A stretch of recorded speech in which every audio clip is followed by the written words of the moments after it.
Good evening, everyone, and welcome to this evening's rendition of Speak Your Mind with Larry Cox.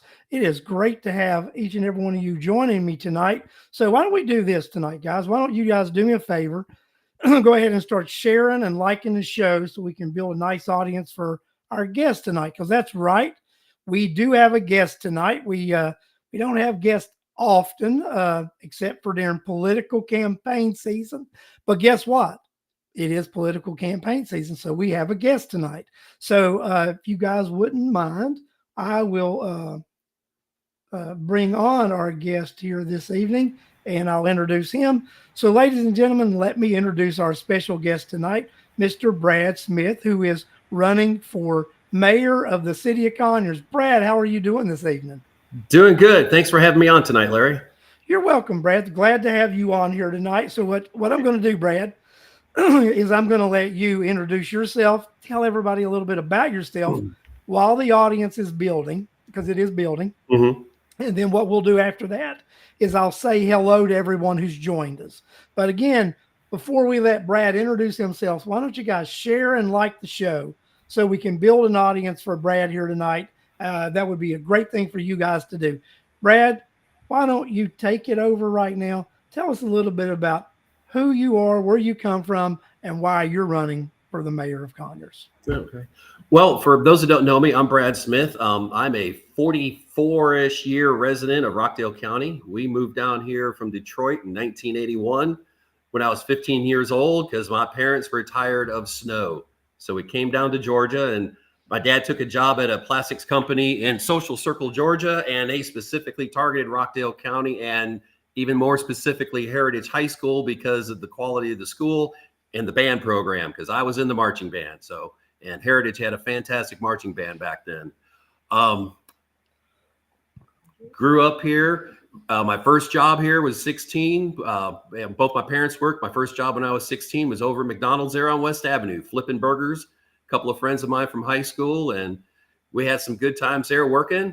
And then I ran off and joined the Air Force after I graduated. Spent 20 years in the Air Force.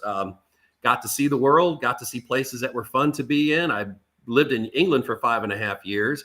Lived in Korea for a year. Got to travel to Germany, Spain, France, Belgium, all sorts of places. And then also got to go to not some great places. I was part of Desert Storm 1 back in 1991. So I was somewhere in Saudi Arabia back then. With the A-10s, the tank busters, which, was for, taking out tanks, and it did a very good job of that, tanks and artillery pieces on the ground. Then, was at Pope Air Force Base for 12 years, became a first sergeant, taking care of all my maintenance guys. And then over the course there, I was in Afghanistan less than a year after 9/11. So in the summer of 2002, I was in Afghanistan at Bagram Air Base, and I was the only first sergeant there for 500 Air Force people. And at the time there, they told us, stay on the beaten path. Don't go off the beaten path because it's still covered with UXOs or unexploded ordnance from when the Russians were there back, 10 years prior when they were in Afghanistan. And then we came home from there in September, and my unit there was the first active duty permanently assigned aircraft fighter squadron in Afghanistan at the time. Part of it because we had a short run, we had a damaged runway, and our planes could take off on short runways. We came back home in February of 2003. So less than 6 months later, we get the call again because it seemed like we were always the A team, first in or first out the door. And we go into Kuwait, which we had been going into lots of times to gear up again for Iraqi freedom, where again, we started throwing rocks and doing what we needed to do in there. And then again, my unit was the first permanently assigned air base or fighter squadron into a captured Iraqi air base. We literally ground pounded all of our equipment, all of our people, and our plane stayed up there. And we lived up there for about another 2 or 3 months after the initial invasion. And, I had a big effigy of Saddam Hussein above my desk. It was just because we took over an old Iraqi air base. And then I was near the end of my time at 20 years. I retired and came home to Conyers, and I got to raise my family here. My children, my son and daughter, are second generation Heritage graduates. And then, I when I came home, I got involved with, at the time, was Elf Engraving, which is a trophy shop that used to be on Center Street. It originally, a long time ago, started off as Idiot's Delight, back over by Barefoot Bubba's back in the day. And then I bought the business from him in 2011, and I've been running a business in Old Town since 2011. I was kind of running it before Chris kind of semi-retired, but when I purchased the business from him, I was running the business there. Along the way, I've been a certified firefighter. I had 22 years as a fireman, both between volunteer in North Carolina when I was still on active duty, and then here in Georgia. And then I got hired by one of the local fire departments, and I was a paid fireman for 8 years. And then my late wife had developed breast cancer and had to start going through stuff with that. So I retired from firefighting. I also was a certified EMT, both in Georgia and in North Carolina. And then we bought a house up here in Old Town back in 2016, did some renovations. We've had this place on the home of tours and all that for Christmas and stuff, and spent a lot of money making it look nice. And unfortunately, my wife was only able to stay in the house less than a year because she passed away from breast cancer back in 2019. But that's kind of the short of my history. Some of the things I've been involved with. I've been on the Old Town Merchants Association for quite a few years, either as the president or the treasurer or as a board member. Let's see, I've been part of Leadership Rockdale, Best Class Ever 2007. Let's see, been on the board of Walk of Heroes since it began, and I'm still very active with the Walk of Heroes. That's where we take veterans up to DC to see their memorials, and we do that twice a year. I've been in so much, it's hard to list it all. I was on the Board of Education for 8 years. That's something everybody seems to forget. I also served on the Board of Education back from 2008 to 2016. I know I graduated from the Conyers University last year. Then a member of the Rotary Club here in Conyers. And there's probably so much more. I know I'm forgetting stuff, but I probably should stop. That's okay. You can stop right now. What we're going to do is I'm going to say hi to a bunch of our people watching, and because they like it when you say hi to them, Brad. Mm-hmm. They're loyal and they come on, so we're gonna tell them hi. Oh yeah. And something else I forgot. I was a member. I still am a current member of the Downtown Development Authority for the City of Conyers. Gotcha. So we want to start off by saying hey to Samantha Swaney. Samantha also said, Brad, your two kids were two of her faves. Yep, and she tells me that every time I see her. Yep, and they say the same thing about her. Yep. We have Renee Simpson. Thanks for joining us, Renee. Former city council member Jacob Bailey, also a business owner in Old Town Conyers. We have Cheryl Moulton. We have George Kelichek, I, the taxpayer. We have Daniel Munoz from Minnesota. We have Justin Kinney, a member of the school board and a good fan of the show. We have Clayton Orwig. We have Cheryl Moulton, and we have William Campbell, Mary Boysworth, and Charlotte Gellert. We want to thank each and every one of you for joining us tonight. And again, guys, share and like the show so we can build the audience and more people can watch this, and we can help get the vote out. Because I know Brad and I were talking before the show, and Brad, I think that's one thing you do want to emphasize, the importance of people getting out and voting in these municipal elections, because as we look not just across Georgia, but across the whole United States, municipal elections are some of the most sparsely participated in elections by our citizens.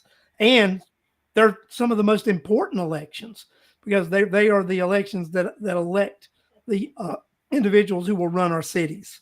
And all politics is local. And I think that's what we all have to understand. Every tax decision, everything that we decide to do starts at the local level. And it's just for some reason, these elections just get overlooked and people don't know. I think, Brad, you mentioned to me, and you can highlight this in a second, you've spoke to people who didn't even know that it was an election. That's true. Yep. So, they're active voters. They were active registered voters, and they didn't even realize that the local elections were coming up. No, and it's That happens because every year. they fly local elections fly under the radar.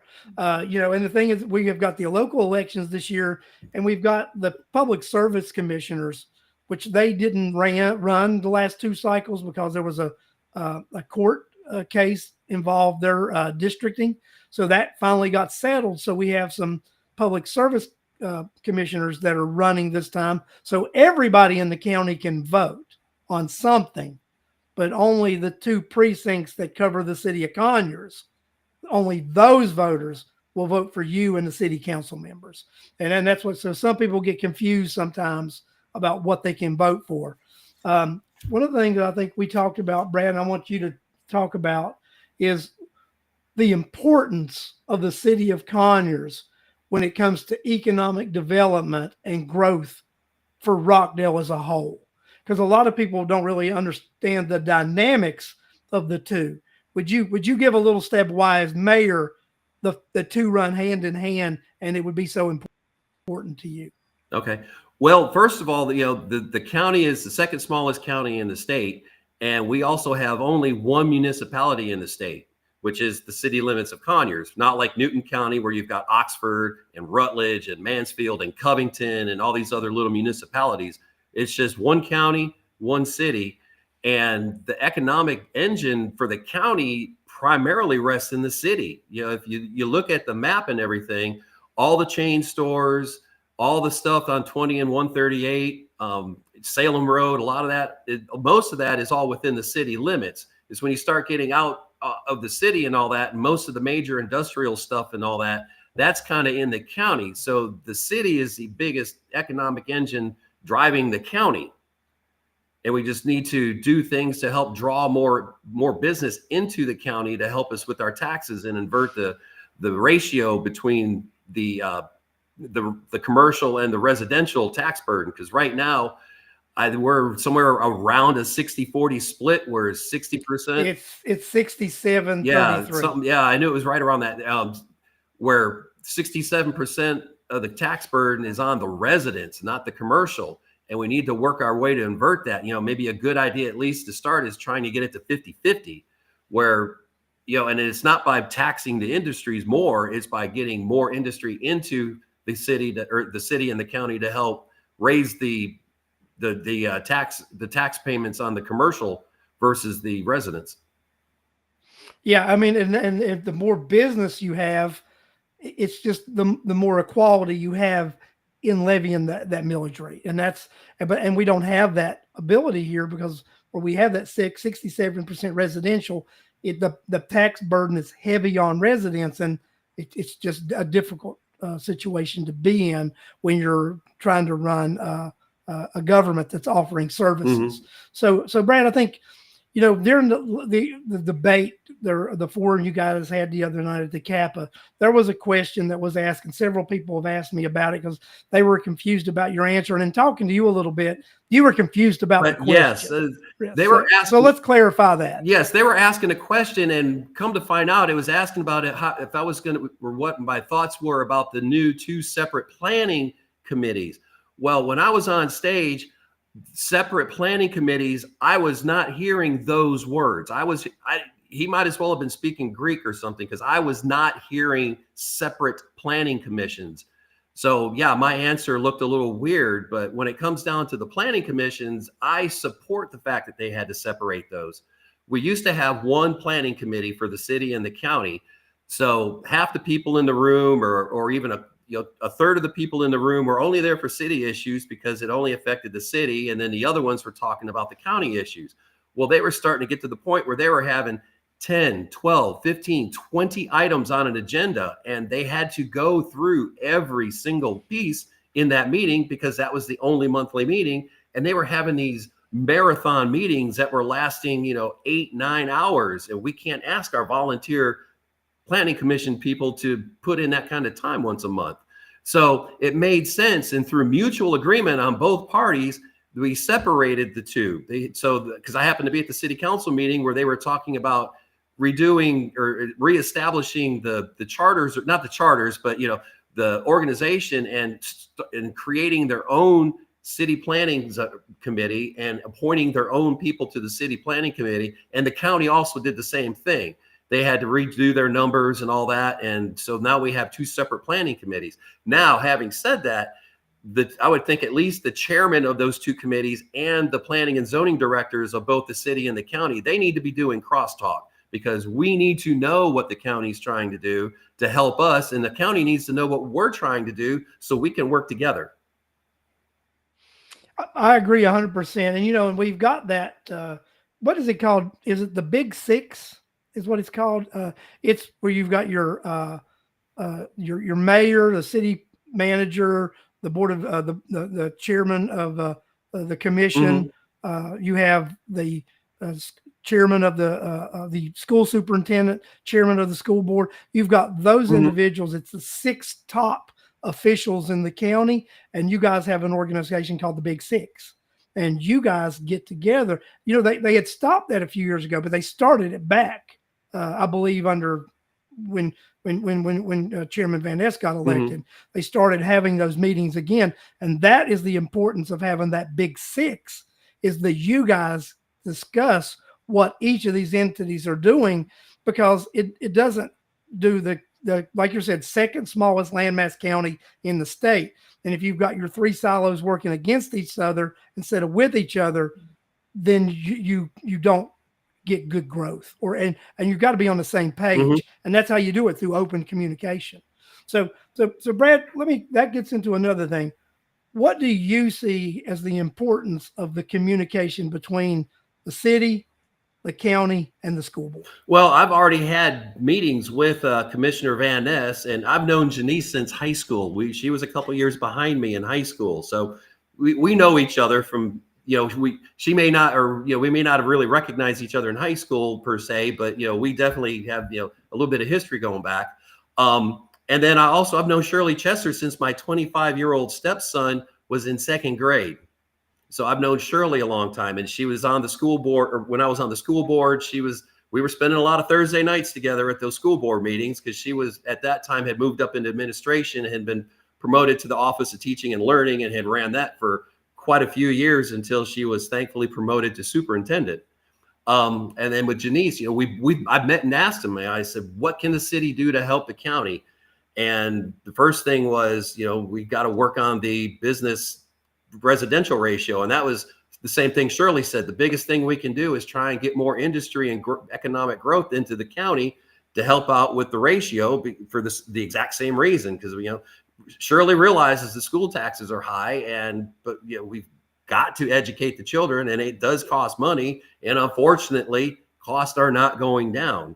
And it's just, it's like you almost have to get into the point where we could significantly reduce taxes, but we would have to cut significant services. It's like, what could we do? Cut the police force in half? We wouldn't want that. There's certain things that we could do, but those would be like draconian measures. No, you're right, Brad. I mean, and when you look, and that's why I think I'm so glad that everybody is talking to each other now, right? And what you've said tonight is what everybody's realizing. It's economic development, and it's changing this residential and business ratio.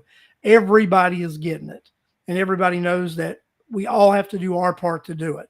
That the city and the county have to do their part to attract business. The Board of Education has to do their part in improving education. Right. So we have all understood that for us to succeed, we have to work together. And I see that beginning to happen. And I'm just excited that is happening. So Ms. Gellert had a question, and we're going to highlight it. I saw that too. And we'll go ahead and ask that question. So, do you consider annexing county property into the city as a means of economic development to increase the city's tax digest? Well, first of all, I'm going to be concerned about the city and what happens within the city. But we have to work with the county. However, I have done a little bit of research, and I've asked some other people and all that. And historically, like Athens, Clarke County, Macon, Bibb County, a couple other counties with their cities. Well, that's not what she asked. Okay, I'm looking at the wrong question. Wait. I was looking at one that was talking about considering. No, she wanted to know about annexing. That's consolidation, is what you were. We will get to consolidation later. Okay, I was trying. What's the? But she wants to know: do you look at annexing additional properties, putting them into the Okay. city I'm sorry. to gain tax revenue? When I was reading it, do you look at that as a way to increase the city's tax digest, or would it only be on an as needed basis that when it makes sense to annex? Okay, I'm sorry. I was looking at the other. I was reading it about government consolidation. No, well, I know the city's been annexing commercial pieces here and there, but that's only been to eliminate islands within the city. I know they just did some annexing down on Old Salem Road, where Dave's Hot Chicken is, and that exhaust emissions place, and the little strip mall across the street, going all the way up to the Microtel. Those are all in the county. And you get a call out there, and then it's like the point hand pointing to the left hand. I don't know who to call. They end up sending both the city and the county so they can figure out, are you in the city or the county? Well, they've done that to, help ease things up. And I know on some of those properties that they've reached an agreement where, okay, the city has annexed this property in, but for 3 years, they're going to allow this county to continue to receive those funds. And at the end of those 3 years, then the city will start receiving those funds. It's just, they come to an agreement on a piece of property. And then we had another piece of property where a business wanted to expand his business. And next door to his business was a little pocket of land that was in the county, undeveloped, just sitting there in the county, surrounded on all four sides of the city. So he wanted to purchase the property and had put a request in from the city to annex that property into the county. And the county that makes perfectly good sense. Now this company can expand his business because he's doing well and needs more real estate. It was made perfect sense. So now that little piece of property is now part of the city. And once it's developed, and the value of it will come to the city and not the county. Well, no, I want to clarify something. So once the city annexes a piece of property, the property is then taxed by both the city and the county. Right. Yes. Yeah. So that's where people get confused about, Brad.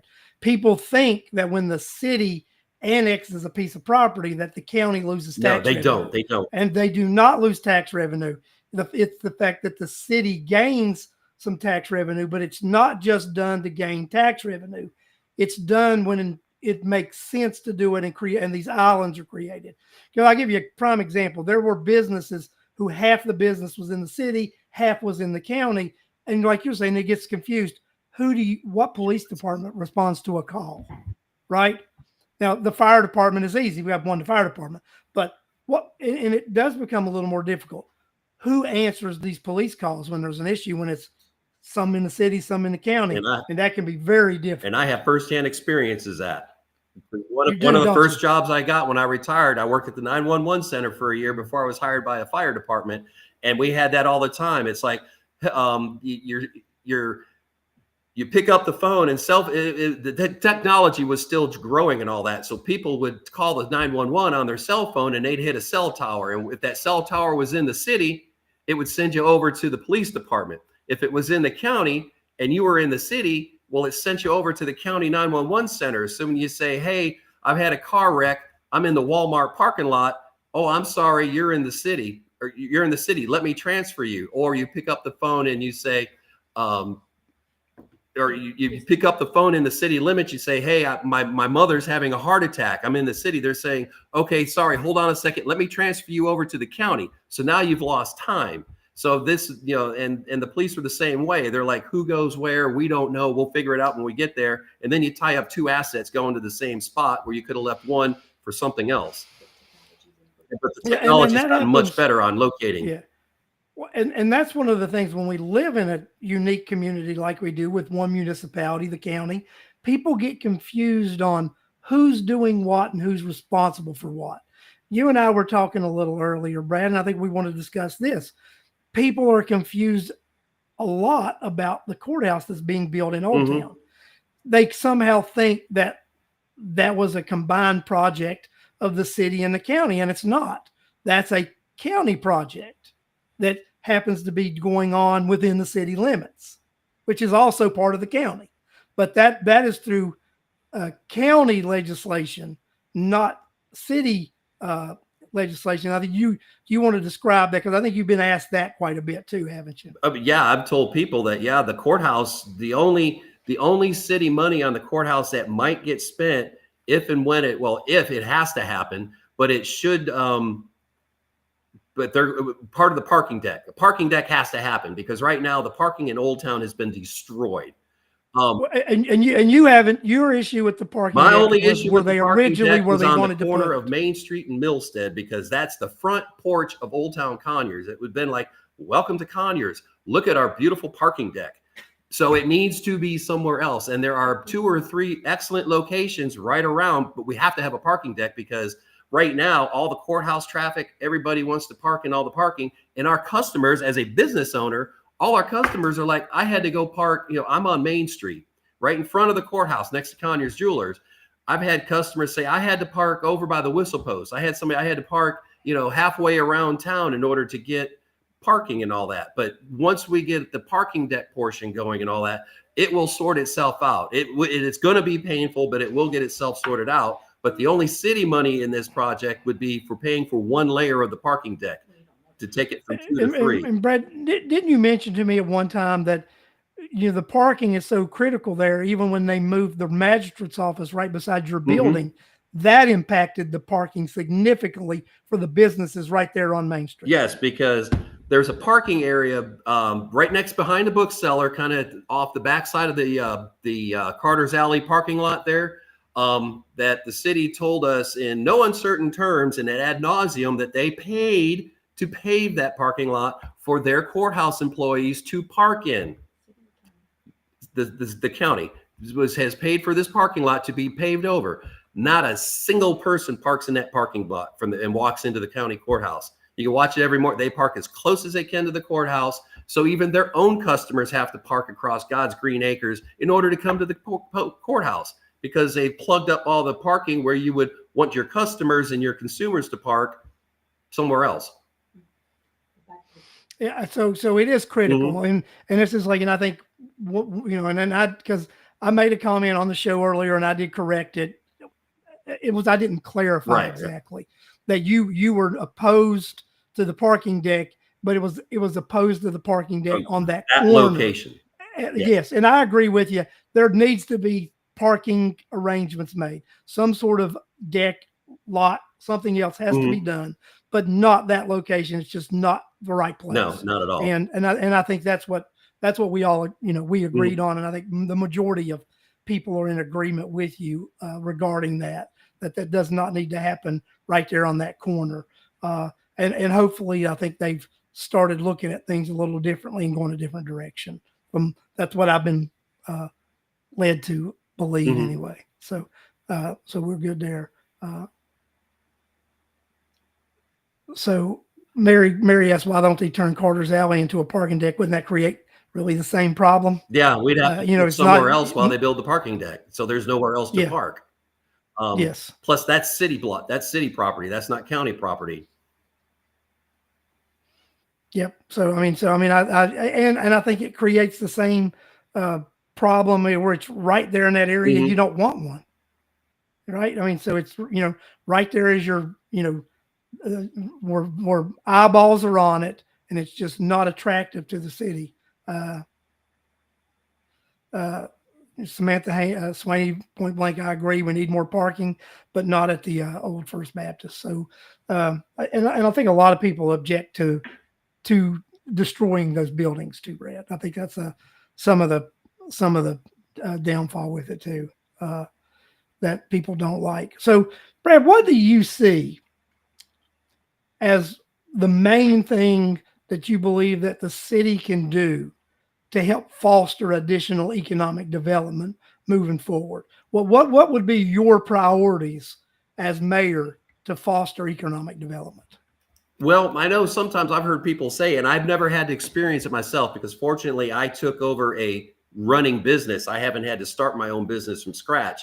A lot of people say it's hard to start a business in Conyers. Well, I know all the information's there, but it doesn't seem like it's in a logical place sometimes to find it.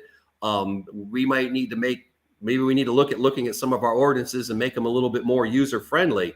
And I think too, we also need to maybe to look at some overlays in the Old Town area. So somebody sells a building, an investor buys a building, and he doesn't care what goes in it as long as he gets his rent at the end of the month. we don't need another nail salon. Well, we don't have any nail salons in Old Town, but we don't need another beauty salon. We don't need another lawyer's office in Old Town. Those eat up valuable possible commercial ventures in there, and they just tie them up with office space. And, we need to do some better beautification projects on Main Street, make it looking a little nicer. Maybe a business might want to come down there if we can entice them to come in there. And we'll also have the DDA. We're looking at trying to get some, possibly look at a piece of building to recruit a particular company in there, or a certain business, recruit them to come in, maybe give them a little bit of incentives to, help them go along. And then the goal would be to sell the property back to that person and not be a landlord long term. It would be to recruit a company or business, get them in there, let them get going, and then have them purchase the building back from us at a later date. Yeah, I think we got a couple things here. I want to Voices for Rockdale. They asked a question you already answered. So Brad, if I can just, Brad answered that question. Okay, I will. He agreed. Okay, go ahead and re-answer that. Yes, now that I actually understood what the question was, because I wasn't understanding the question as it was being asked. For whatever reason, I wasn't hearing the words properly. The separation of the planning committees. Yes, I wholeheartedly supported that because of what was going on as a combined planning commission. They definitely needed to be separated, but they also need to have a crosstalk between the two. The city and the county need to talk to each other. Go ahead. So, and I think that's the synopsis of it. You agreed with the separation, but under the condition that they still communicate with each other and know what each other are doing. Yes. So what I want to talk about for a second here is, you mentioned about the kind of businesses and business development. So, and one of the things somebody mentioned in the chat here is they mentioned townhomes, right? So what is your thought process about townhome development in the city, additional townhome development versus business development? And I think probably know you're going to answer your answer to this, but I think the people need to know what your answer is about future townhome development within the city limits of Congress. Right. Well, within the city limits, fortunately, as the mayor had mentioned to me, we're about out of real estate. So we really don't have to worry about any more townhome developments trying to come in, because they don't have anywhere to build within the city limits. Now, within the county, it's another issue. That's a county issue. But within the city limits, there's really no more townhouses. And even, we might maybe need a few more single family housing developments instead of some of these high density developments that have been going in. So, yeah, I mean, I think when you look at it, Brett, I agree with you. I don't know where you would build any more apartments or townhomes within the city, because what land is available has already been gobbled up, right? So I think the mayor was quite right. That's probably something you're not going to have to worry about, because it's already. And when people talk about continue building, they have to remember that there were projects that were already approved that haven't been done yet or are on the books to be done. So any of those projects that may come down the pike, people have to remember were already approved and haven't been started yet. Would that be something you would agree with also? Oh, yeah. And I even asked the mayor about that. He said, actually, a lot of those projects that all started popping up at one time were already in the books, ready to go. And then we had COVID. So that put the kibosh on all that stuff. And then finally, after COVID and things started coming around again and all that, and business was starting to happen again, all these guys wanted to start building their townhomes. So it looked like everywhere you turned around, there was a new set of townhomes popping up or a new apartment complex. They just all started pulling the trigger at the same time and doing it and making it happen. So it looked like we just blanket approved everything at one time, and they didn't. It had been in the books for years. So did you see Jacob's question there? He wants to know how you feel about TADs and would you use a TAD? First of all, tell everybody what a TAD is. I know we have a TAD. It's a special tax placed on a certain district of town. And there is an Old Town specific tax allocation district. And it's a special tax that we would be charged to the area of Old Town. It is set up, but it is not being used at this time. It's there, but yeah, we're not using it. Yeah, it's a tax allocation district where you would be able to set aside a specific sales tax or property tax that would go just in that area. It could be just a street or streets that were in that district. Mm-hmm. And then that TAD could also do bonding to actually help develop businesses and other things. So that's what those TADs are. They also allow bonds to be issued. Mm-hmm. So just for people, understand what those are. Jacob, next time you ask one of those fancy questions like that, put what a TAD is instead of just, because a lot of folks, because trust me, I suffer that on the school board all the time. They'll throw them acronyms at me and I'll say, time out. Y'all got to tell me what that is, because I have no idea what those alphabets are. So a lot of times that's what we have to remember, folks, that a lot of people don't know what those acronyms are. So we need to explain them to people what they are when we're talking about them, because everyday people do not know what those acronyms mean. You see something that's interesting, you, Brad? A question? No, I was just looking at them. There's a question there about the old jailhouse and the commercial property next to it. I don't know what commercial piece of property is next to the old jailhouse, because right now one of them's a big wall of iron curtains, and then the other side of it's part of a parking lot are you talking on the other side of Milstead, where the Board of Commissioners is? I'm not understanding what piece of property they're talking about. I'm not either, because anything that would be beside that old courthouse would be the parking lot of the courthouse. Mm-hmm. So it would have to be across the road. But aren't those a couple of buildings over there that are owned commercially by individuals? On the other side of Bank Street, possibly? Yeah, those are, one of them's owned by, it's a law firm of Nation and More. One of the next buildings over is the accountability courts for Rockdale County. So they either are renting or own that building already. And then there's a little yellow house back in there that was used by high achievers at one time. And I'm not sure. No, on the right from Main Street. So that would be off of Milstead, right? And those are in, I think I know who owns a couple of those homes. Right.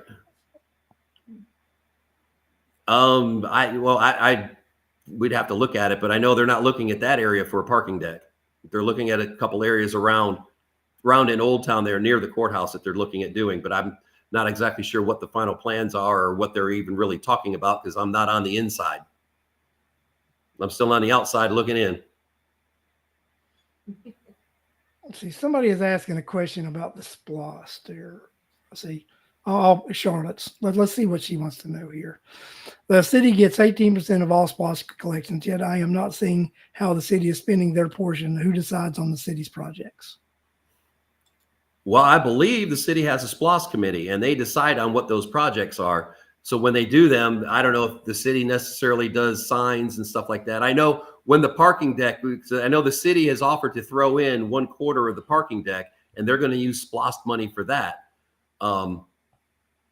But to be quite honest, I don't know what the mechanism is for the county and the SPLOST funding. I know that, there's certain things that you have to use SPLOST funding for, and certain things you can't. So they're not using it for daily operations. They're using it to pave streets, which is a big thing. Pave streets, pave sidewalks, remake sidewalks, make new sidewalks. The county and the city can only use theirs for capital improvement projects, and you cannot use it for salary or maintenance. Correct. They can only be capital improvements. Mm-hmm. And then the definition of capital expenditure for the eSPLOST is different than the definition for what capital improvement is for the county and the city, just so people are, understood when they did that. So,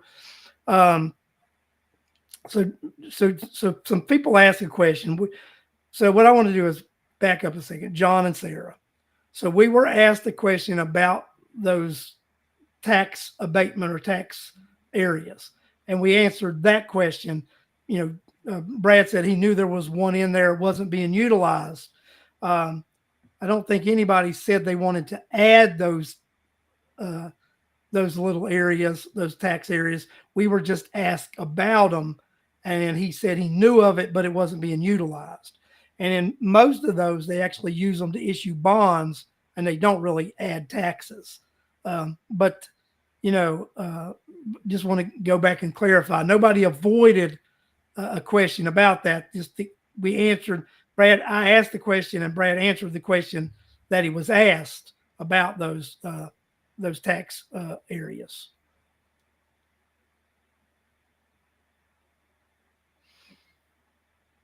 You see where they were talking about, Brad, about It scrolled off my screen. It's about Jacob's question, right? Yeah, They it scrolled off my screen. Yeah, they just thought we were avoiding the taxing. We were not avoiding the question. We actually the question was asked and answered as for that question, right? So I guess since they want to know something, and I think you did answer this earlier, what do you feel about additional taxes, Brad? I don't like them because I have to pay them too. As a resident and a business owner. Mm-hmm. So that's what you've got to realize, folks. I want to just make that emphasis on that. Brad lives within the city limits and he runs a business in the city limits. So he is taxed as a resident and he is taxed as a business owner. So when I'm looking to make votes and elect people, one of the things that I like looking at, right? I like looking at, does this individual come under the same circumstances as me? Do they, feel the same pain? And you look at it, Brad lives in the city, also lives in the county, and is a business owner. So he's paying taxes to everybody he can, just like anybody else. So when we look at that, just wanted to make sure everybody realized Brad does live in the city, owns a business in the city. So he's feeling that same tax pain you're feeling. But would you agree with that, Brad? Oh yeah. Every year when I get that little envelope from the city and the county, it's like, what's it going to be this year? But it is what it is. So Brad, I mean, John Logan did ask this question. I think you really answered the question earlier, but it was, then what would you do to provide tax relief? And I think you did answer that question when you talked about the business resident ratio. But yeah, that's really the only thing we can do is, drive more business into town to invert the business tax ratio, business residential tax ratio. Because right now the city doesn't have a lot of waste. I mean, there may be a little here or there, but nothing significant. We could fire a couple of people, but it wouldn't do any good. It wouldn't affect your bottom line on your particular tax bill, other than cutting services, drastically cutting services. I don't know what else we could do. So, and I'll do my spiel with this, John, and just tell you that, and I said this when I asked Brad the original question about this, I felt the last 20 years that all forms of government in Rockdale County had done a bad job of doing economic development, because that's why you've got the 6733. But I think you have the government entities all realizing now that has to turn. And I think you're going to see a concentrated effort by your government entities to make that happen and to draw more business and to make that 6733 shrink so that there is more business versus residential. And I think everybody is recognizing that now. As that grew to that offset being so high, everybody sees what that has done. And that's one of the reasons that you had your Board of Education, your city, and your county all vote in favor to keep House Bill 581 as law of the land and to give the residents tax relief in this county, because we all saw that we are a heavy residential tax zone, and that piece of legislation would definitely help the residential tax owners. And that was my reasoning as an elected official of supporting that. So, I think other than now shifting that tax burden, and it's really diluting it to have more business in this county, that's what we got to do, Brad. I mean, I think everybody sees it, and then nobody's arguing about what the fix is. It's just how to do it. Mm-hmm. And you see that. What would you see a question? Yeah, I was looking at the somebody was asking about Parker Road versus Old Town, as in for the new city court complex. I believe that's what they were trying to ask. Is that what your assessment is? Yeah. From Clayton? I mean, I thought Parker Road would have been a beautiful place to put it, because they had real estate there. It's got 2-lane divided road access into and out of it. And it's it's still within the city limits. So I thought that would have been a great place, but it wasn't used. Well, And I don't mean the Parker Road building that's there existing. No, you're talking about rest the of land. property that's already there, where they've created Wheeler Park in the last minute, so they couldn't put a courthouse on it. Yeah, but I've told everybody, give me a bulldozer in 15 minutes and you don't have to worry about any of that. Yeah. So, somebody did ask an interesting question. I think you and I may talked about this before the show. They asked, would you plan on utilizing, trying to bring businesses to the empty warehouses and I think you discussed that a little bit. We'll let you discuss it with the people as far as with there being little land to develop, there would be would you look at trying to redevelop existing properties that are commercial to bring in businesses to those? Yeah, we need to explore all avenues. So is there any particular pieces of property, or I know we've got some vacant buildings that are here in the Old Town area that we would love to get a hold of, but unfortunately, like the old Still Lumber Company, that one's all tied up in bank foreclosure right now and sitting there with an astronomical price tag on it that nobody's willing to pay. That building there has some beautiful potential for some business incubators or some kind of a food court kind of concept with some anchor restaurants and little restaurants in between the two. I've been to a couple of them up in Roswell where they have these little food incubators, things to help drive people into Old Town, to create to make Conyers a destination for people to come to. But it's just trying to get a hold of the properties and see what we can do with them. And that's, you're right. You've got to look at who owns the property and can we work with those property owners to redevelop, and will they sell what are they open to? So, right. And that's where it comes down to me, where it comes down to this economic development and being able to work within the community and do these kind of deals. And that's where I think we failed the last 20 years. I think we have failed the community as leadership in doing those kind of things. But I do see that the people who are in leadership, who are trying to get leadership, some of them do realize that we've got to do things differently. So, and I'm excited about the possibility of what can happen with people having different visions, Right. So, and I think that's what we all have to look at is, that there are unique possibilities that we can look at here in Rockdale County with unique individuals like Brad running for office, who actually is a long lifetime resident of the county, business owner, and knows how the consequences of what overtaxing can do. So, I mean, I feel confident that with people like Brad running for office, that I think we can see a shift in this county and continued expansion of business beyond what we've been able to do. And I think it just depends on letting getting that people into office and seeing what they can do. Well, we need the right investor. Yeah, John, I know you guys will be excited when you see the tax bills go down, but I think that I think the 581 that was done last year was a good effort to help ease increasing taxes. And sometimes you got to take a win and quit beating a dog to death. That's just my opinion about that. I mean, that was a big win, and there were a lot of people who hold office in this county who actually put themselves on the line by keeping that legislation intact, because we're all now going to have to figure out how to fund budgets and that legislation being in place. And trust me, it's not going to be easy, but we committed tax relief to you guys. And by doing that, now we got to do our jobs. So just so you know, so I just wanted to throw that in there, Brad. So Brad, what do you see as your strongest attribute, your strongest point of you being the mayor?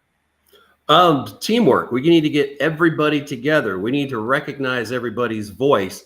We need to talk to the kids. I was out knocking on some doors over in Elliott Circle, and some kids were impressed. One, the fact that I was walking in that particular part of town. don't want to exactly say what they called it, but you know, they were saying, "What's it? What are you doing walking in our neighborhood?" You know, they were nice about it and everything. They were just surprised to see me in their neighborhood. And I said, you know, I'm running for mayor, introduced myself, and they're like, "Oh, thanks. We appreciate you coming out and talking to us." And I said, and as we develop the plan for Conyers, because we have this livable community initiative that the county or the city got some grant money for, we're going to work with a company like Carl Vinson to help develop a plan of what we kind of need to do to develop Old Town. And we need input from the kids. We need input from the seniors. We need to get input from everybody. And then let's see what we can do, what we can't do, you know, get their ideas and kind of flesh them out a little bit and see what, hey, this is something simple. We could do this, or this is going to be a little expensive. We might need to work on it, or this one's way out of the ballpark and there's no way we could ever afford something like that. You know, we need to build a better plan, because Old Town's been neglected for over 20 years. And, you know, everybody in a lot of the people around the town, they think Old Town's crucial to the anchoring economic development. But we also have to remember, when it comes to the leadership, do we want somebody who has a business in Old Town and lead us, or somebody whose only advice has been to be nicer to their customers? Because my opponent happened to mention in the merchants meeting that she's come into Old Town and says she's been in all of our businesses, but most of us have never seen her before, and told us that we were rude and unwelcoming. And we're like, oh, okay, that's nice. You know, okay, we're rude and unwelcoming, and you'd like to be the mayor, you know. And then, you know, can we not afford to have an individual who's demonstrated an inability to work with the leaders and no track record of leadership, much less any kind of successful leadership? And you can pull her voting record. She votes no on a lot of important growth issues. Don't know why, you know, nobody can actually figure it out, but she votes no a lot. Gosh, Brad, what do you think? So what we've heard in the last decade is Conyers being bypassed a lot, Rockdale being bypassed a lot, and people hopping over us and going to different places to do business and stuff. What do you think we can do that will make Rockdale County more appealing? Well, like again, you know, we got to make sure Conyers is safe. I mean, the city police department is doing an excellent job with the tools they have. We need to make sure that they have the best tools that they can get and that we can afford. And we need to, you know, redevelop into the Old Town area, you know, because that way everybody needs to feel safe and secure. And then we got to get into the redevelopment of Old Town. Like I said, it's been neglected. The city currently has some plans that they're starting to do wanting to do some more sprucing up on Main Street, making Main Street look nicer, doing some stuff into the Old Town area. And we need to make sure that we continue to go in that direction. And I want to make sure that we keep going in that direction and enhancing it even more, because I live and work in Old Town. So we need to make sure that that happens. And third, the economic development. You know, we just got to get the economic development going. And we need to create a Conyers for Conyers. You know, one of the things is they keep going over to Covington because Covington fortunately has a square. You go over to Monroe. Monroe has that grid pattern. They don't necessarily have a square per se, but they have a nice grid pattern that allows them to set things up in blocks and all that. We don't have that. We were created as an accident next to the train depot, stopping for water, and we were originally bars and brothels originally. There was no planning in the layout of the city. We don't have major state highways running through our city center like the other cities do. And I think that's part of our downfall. So we have to work with what we have and create an image to make a destination into Conyers, into the Old Town area, make a place for people to live, we want to play and all that kind of stuff, and come in and spend their money. I got you, Brad. So, Brad, we are close to the end of the hour. It doesn't go fast. It does. It does go real quick. It goes real quick.